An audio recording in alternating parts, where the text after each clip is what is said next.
Hello friends, welcome to in this video. In this video, I have given answer to very short answer questions. These questions are very important and subject is contemporary India and education. For the examination point of view, student must read the answer of these questions, so watch this video completely. Student, let's know answer to all the most important questions. इस video में मैंने अति लघुत्तरी प्रश्नों के उत्तर दिए हैं। यह प्रश्न बहुत ही महत्वपूर्ण है और विषय है समकालीन भारत और शिक्षा। परीक्षा के दृष्टिकोण से विद्यार्थी को इस प्रश्न का उत्तर अवश्य पढ़ लेना चाहिए।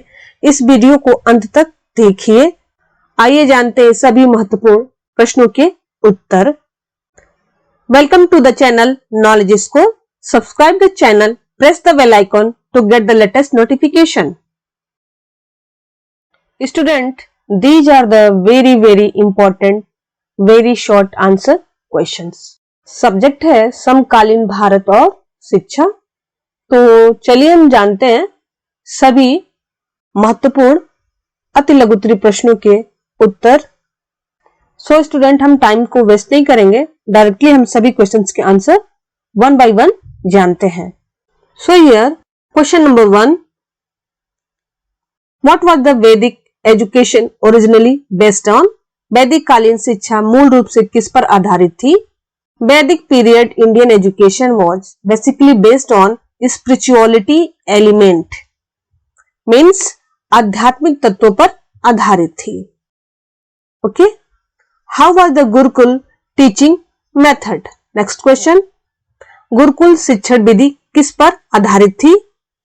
तो इसमें क्या करते थे? गुरुकुल शिक्षण में विद्यार्थी सबसे पहले सुनते थे, श्रवण करते थे और श्रवण करने के पश्चात मनन और चिंतन करते थे। उसके बाद स्टडी को ग्रहण करते थे। मीन्स आप कह सकते थे कि गुरुकुल शिक्षण मौखिक शिक्षण पद्धति थी, ओरल टीचिंग मेथड था। ओके,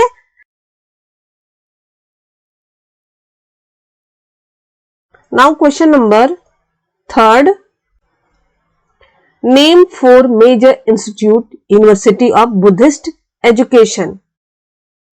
बौद्धकालीन शिक्षा के 4 प्रमुख संस्थानों विश्वविद्यालयों के नाम बताइए। 4 विश्वविद्यालय यूनिवर्सिटी के नाम बताने हैं, तो आपको इनमें से कोई 4 यूनिवर्सिटी के नाम याद रख लेने हैं। Okay, Takshashila university, Udantipuri university, Nalanda university and Vallabhi university. इनमें से कोई 4 यूनिवर्सिटी आप रिमेंबर कर लीजिए। And question number 4 is which language was the medium of instruction in Vedic period? वैदिक काल में शिक्षा का माध्यम कौन सी भाषा थी? तो वैदिक काल में शिक्षा का जो माध्यम था वो संस्कृत था। संस्कृत में एजुकेशन दिया जाता था। Now question number 5 is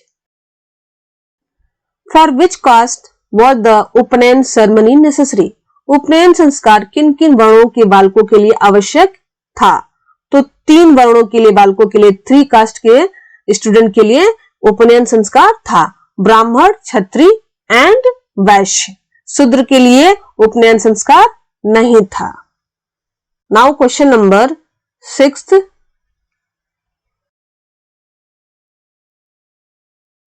What is उपनयन? उपनयन संस्कार क्या होता है? यहाँ पे देखिए, the ceremony which take the children to the teachers for education is called उपनयन।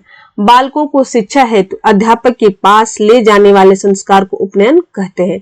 जब फर्स्ट टाइम स्टूडेंट को टीचर्स के पास ले जाया जाता था, तो जो भी सेरेमनी संस्कार मनाया जाता था उसे हम उपनयन संस्कार कहते थे। फर्स्ट टाइम जब हम स्टूडेंट को टीचर्स के पास या गुरु के पास ले जाते थे तब। यह जो उपनयन संस्कार है, यह वैदिक कालीन पीरियड का एक विशेषता है। वैदिक पीरियड का, ओके, जिसे हम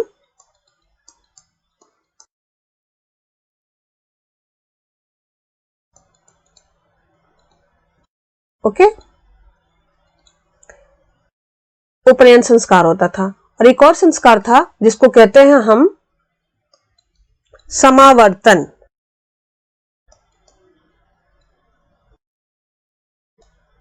समावर्तन संस्कार। यह उस समय मनाया जाता था, यह सेरेमनी तब मनाई जाती थी जब स्टूडेंट टीचिंग कंप्लीट कर लेता था, पढ़ाई कंप्लीट कर लेता था और जब घर वापस आता था तब मनाया जाता था। मीन्स शिक्षा पूर्ण होने के बाद बालक के साथ जो भी संस्कार मनाया जाता था उसे समावर्तन कहते थे, और जब एजुकेशन स्टार्ट होता था तो वो संस्कार उपनयन कहलाता था। ये दोनों ही संस्कार वैदिक पीरियड के हैं। और आपको एक और बात याद रखना चाहिए कि वैदिक काल में एजुकेशन गुरुकुल में दिया जाता था। कहां दिया जाता था? गुरुकुल में। ओके, जो पेड़ के नीचे या गुरु के घर पर एजुकेशन दी जाती थी।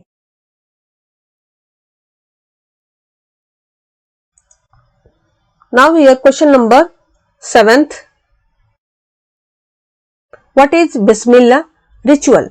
बिस्मिल्लाह रस्म क्या है? In the medieval education system, the ritual that take place on the occasion of the child starting education is called Bismillah ceremony. मध्यकालीन शिक्षा प्रणाली में बालक के शिक्षा प्रारंभ करने के अवसर पर होने वाले रस्म को बिस्मिल्लाह रस्म कहते हैं। मीन्स कहने का मतलब है कि मिडिवल पीरियड में, मीन्स मुस्लिम पीरियड में जो एजुकेशन के लिए स्टार्टिंग रस्म होती थी, संस्कार होता है, उसको हम बिस्मिल्लाह रस्म कहते हैं।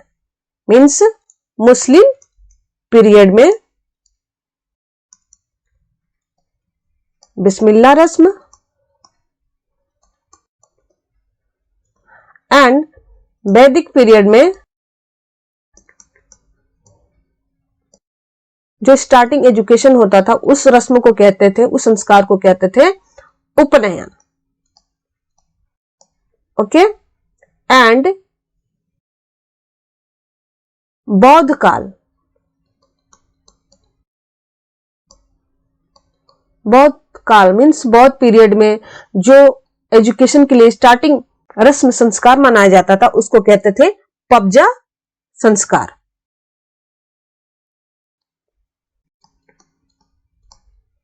ओके, तो कंफ्यूज मत होइएगा। मुस्लिम पीरियड में बिस्मिल्लाह रस्म, वैदिक पीरियड में उपनयन संस्कार एंड बौद्ध काल में पबजा सेरेमनी मनाया जाता था। मुस्लिम पीरियड में जो गुरु कहलाते थे उनको हम मौलवी कहते थे। मौलवी जो है स्टूडेंट को एजुकेशन देते थे। जो उनकी प्राथमिक शिक्षा होती थी मकतब में होती थी। ओके, नाउ हियर मकतब। एंड हायर एजुकेशन जो होती थी मदरसे में होती थी। ओके, मदरसे में होती थी।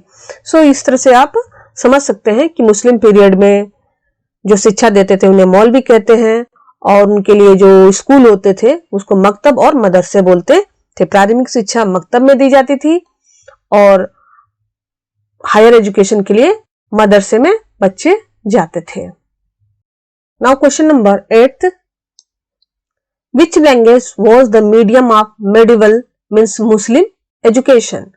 मध्यकालीन मुस्लिम शिक्षा का माध्यम कौन सी भाषा थी? जैसे कि आप जानते हैं कि मध्यकालीन पीरियड को हम मुस्लिम पीरियड भी बोलते हैं, तो जाहिर सी बात है मुस्लिम पीरियड में जो उनकी लैंग्वेज होती है अरबी एंड फारसी होती है। ठीक है, तो मध्यकालीन शिक्षा का जो माध्यम था अरबी एंड फारसी था। Okay, no doubt. Now question number 9th, write the name of 2 deemed university. 2 deemed विश्वविद्यालय के नाम लिखिए। जामिया हमदर्द हो गया, Allahabad agriculture institute, so with deemed university. There are so many deemed university in the India, but in 3 में से 2 का आप नाम याद कर सकते हैं, काफी है। Now question number 10th, how are the teacher disciple relationship in the वैदिक पीरियड? मीन्स वैदिक काल में शिक्षा से संबंध कैसा था? टीचर स्टूडेंट, टीचर पीपल्स का रिलेशनशिप कैसा था?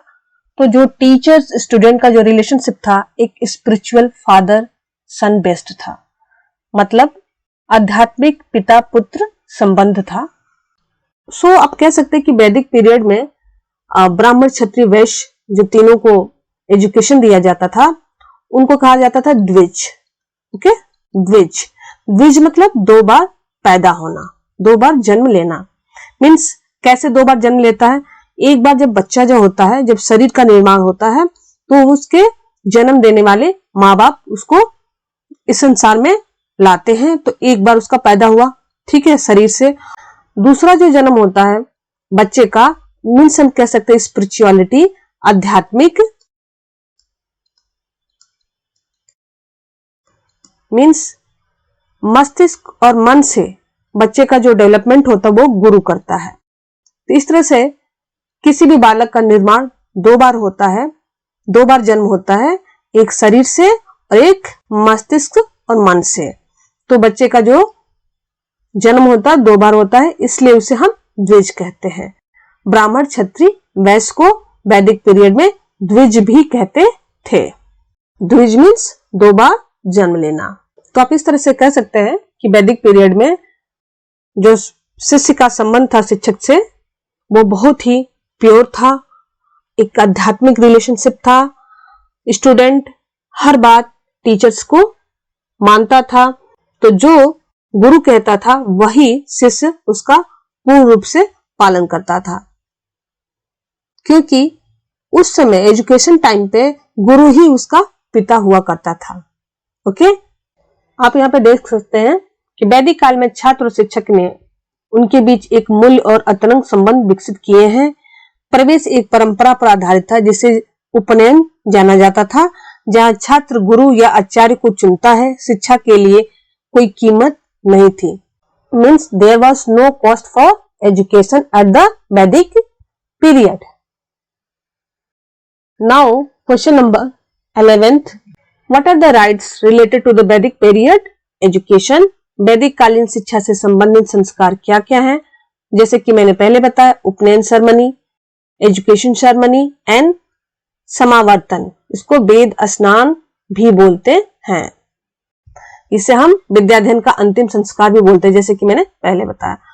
जब स्टूडेंट वैदिक काल में शिक्षा लेने ग्रहण करने जाता था तो उसे हम उपनयन संस्कार, इनिशिएशन सेरेमनी, और जब एजुकेशन ले रहा है तो एजुकेशन सेरेमनी, और आफ्टर कंप्लीशन ऑफ एजुकेशन को जो भी संस्कार दिया जाता था, जो सेरेमनी मनाया जाता था, उसको हम समावर्तन, वेद स्नान संस्कार बोलते थे। Okay, now question number 12,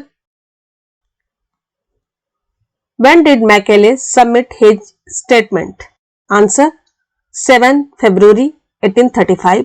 Macaulay ने अपना विवरण पत्र कब प्रस्तुत किया? 7 फरवरी 1835 को। Question number 13, when was the Hunter commission formed? 3 February 1882। Question number 14th. In which year was the Banting proposal given? 7th March 1835. Banting प्रस्ताव किस सन में दिया गया? 7 मार्च 1835। And now question number 15. When was Wood's order issued? Would का order कब जारी हुआ? In 1854. सन 1854 में वुड का आदेश पत्र जारी हुआ। Now question number 16. Which education policy was advocated by Charles Wood? Indian education policy. Charles Wood द्वारा कौन सी शिक्षा नीति की वकालत की गई? भारतीय शिक्षा नीति को। 17th question. Who prepared the education policy of 1854? सन 1854 की शिक्षा नीति किसने तैयार की थी? चार्ल्स वुड ने। Question number 18th. Into how many chapters is the report of the Sadler Commission divided? Sadler आयोग की रिपोर्ट कितने अध्याय में बांटा गया है? तो इन चैप्टर 13 अध्याय में। Question number 19. For which type of education was the Sadler commission formed? Sadler आयोग का गठन किस प्रकार की शिक्षा हेतु हुआ था? For secondary and higher education and university education. माध्यमिक, उच्च शिक्षा, विश्वविद्यालय शिक्षा हेतु, तीनों तरह की शिक्षाओं के लिए सैडलर आयोग का गठन किया गया था। नाउ क्वेश्चन नंबर 20, 20वां question. State the main objective of the Sadler commission. Sadler आयोग का मुख्य आदेश क्या था? सडल आयोग का मुख्य उद्देश्य बताइए। माध्यमिक शिक्षा इंटरमीडिएट स्तर पर हो व इसको विश्वविद्यालय से पृथक रखा जाए। मीन्स माध्यमिक जो शिक्षा हो इंटरमीडिएट स्तर पर हो और यूनिवर्सिटी से उसको अलग रखा जाए, उसको यूनिवर्सिटी से कोई लेना देना नहीं होना चाहिए। Secondary education should be eight intermediate level and it should be kept separate from the university. Now question number 21st. When was the Sadler Commission appointed? 14th September 1970. Question number 22. When was the Vardha scheme introduced?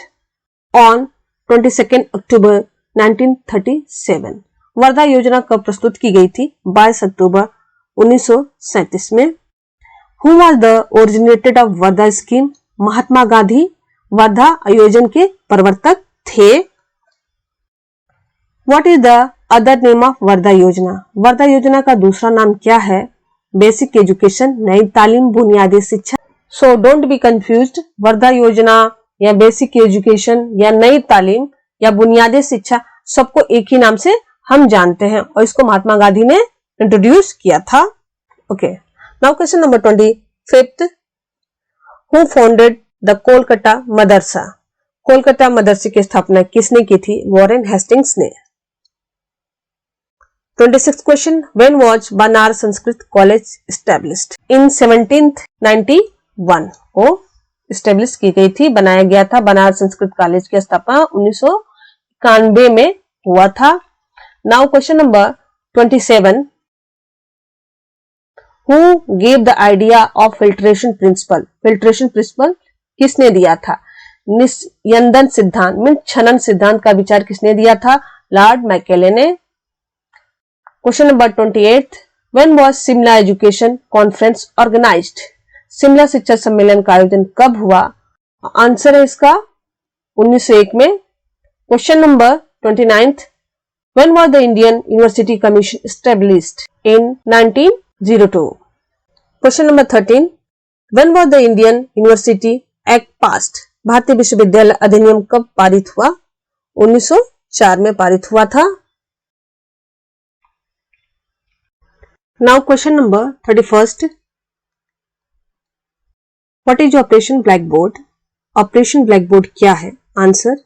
Operation Blackboard is a centrally sponsored program to supply the minimum crucial facility to all primary schools in the country. Its goal is to ensure the provision of minimum essential facilities in primary school to facilitate their education. Operation Blackboard देश के सभी प्राथमिक विद्यालयों को न्यूनतम महत्वपूर्ण सुविधाओं को आपूर्ति करने के लिए एक केंद्र प्रायोजित कार्यक्रम है। इसका लक्ष्य प्राथमिक विद्यालय में उनकी शिक्षा को सुगम बनाने के लिए न्यूनतम आवश्यक सुविधाओं का प्रावधान सुनिश्चित करना होता है। For example, to provide teaching, learning equipment, जैसे हो गया आपका डस्टर, चॉक, बुक्स, ये सभी प्रोवाइड करना होता है। सेकेंड होता है इंक्रीज द टीचर्स।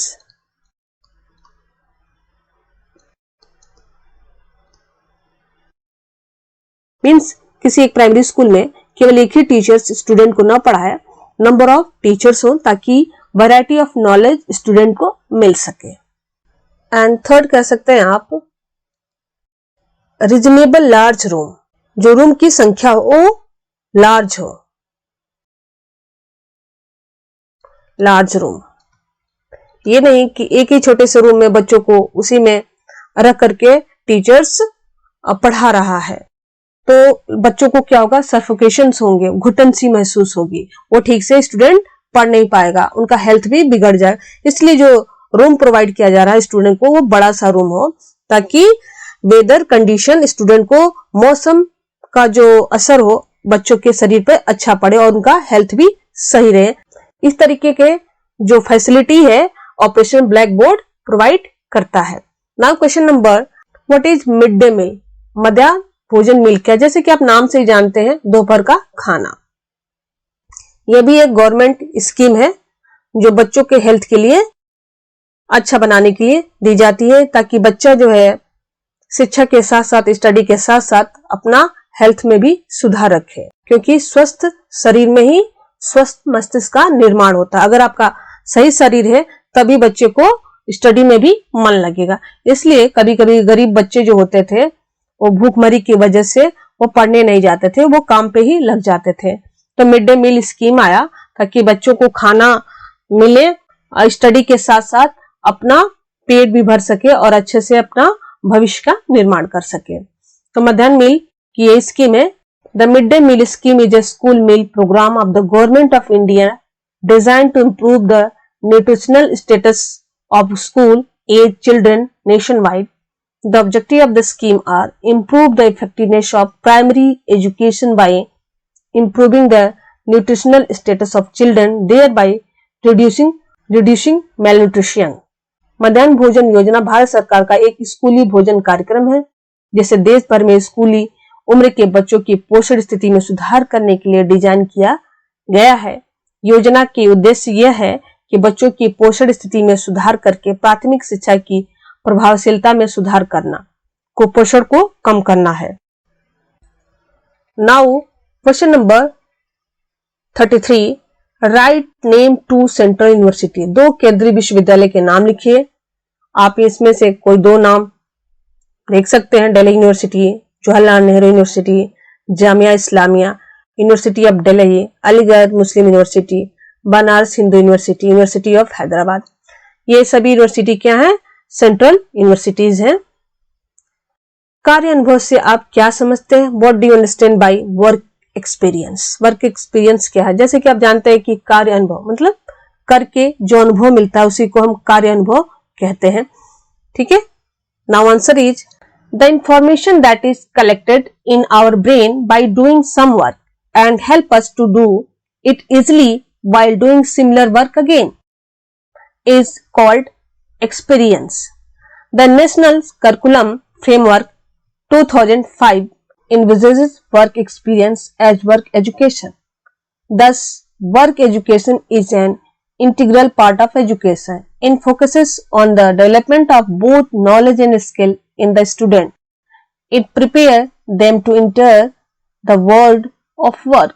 वह जानकारी जो किसी कार्य को करने से हमारे मस्तिष्क में एकत्रित होती है वह पुनः इसी प्रकार के कार्य को करते समय इसे सरलता से करने में हमारी सहायता करती है, अनुभव कहलाती है।